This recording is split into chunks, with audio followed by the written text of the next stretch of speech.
I'm back with a few tricks and tips for Project 2. You still have quite a bit of time, a whole week actually, to finish it. So I hope this helps. Please send me your drafts. It would just be so wonderful to see what you're working on, and I think it would be incredibly helpful for you, especially since there aren't a lot of assignments left before the final portfolio is due, before the final Project 2 is due, of course. So take advantage of sending your writing fellow and I drafts, and that's the main thing I want to encourage you to do. So without further ado, I just real quickly want to go over some really important points for Project 2. So please make sure you have a thesis.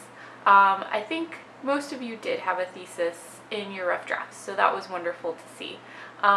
Keep in mind as you revise this thesis that you just want a particular focus in the rhetorical analysis, so you don't have to go through all the rhetorical devices or strategies, so you don't have to make a list of ethos, logos, pathos.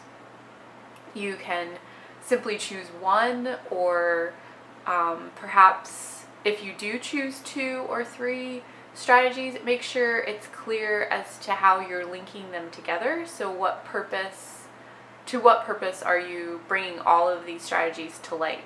So not just that you're observing them, but that you're doing so to bring in a particular insight into how audiences are persuaded.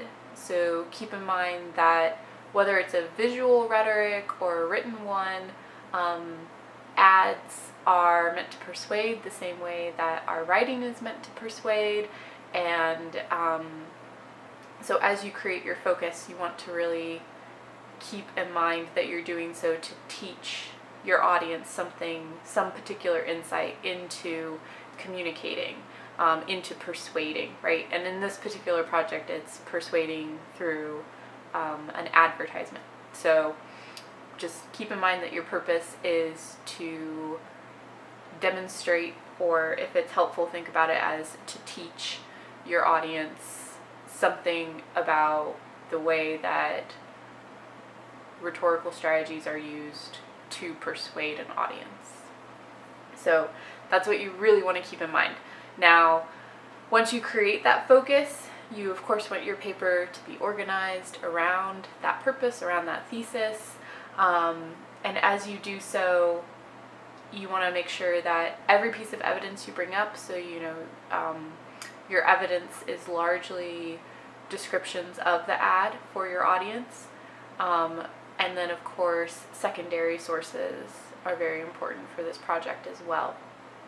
And those secondary sources have to do with the particular ad you're using, not necessarily about rhetoric in general, or about rhetorical devices or rhetorical strategies or rhetorical analysis. It's about the particular ad you are analyzing. That's what you want to use the secondary sources for.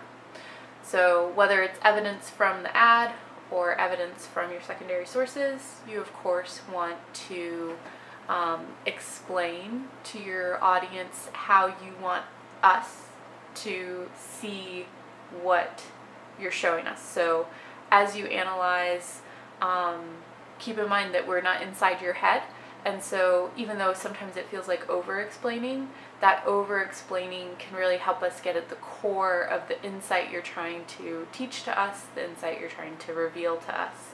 So make sure you're clear about where you see the evidence occurring, and then explain that to us. Remember to connect it to your thesis, to that particular focus purpose. And then, of course, you want to give the effect of that, right? Since this is a rhetorical analysis, a large part of it is analyzing in order to explain the effect of that rhetoric on the audience. So, and it's not your audience, right? It's the audience of the ad. So you're explaining to your audience how this ad is persuading their audience, and what effect that has on the audience. Hopefully that made sense. If not, you can always email me, and we can set up a meeting to do Google Hangouts. We can communicate through email. So lots of ways to get even more help, but hopefully this video was of some assistance to you. As always, please just email me. I look forward to hearing from you, and I'm really excited about your projects. So good work, and we'll talk soon. Bye.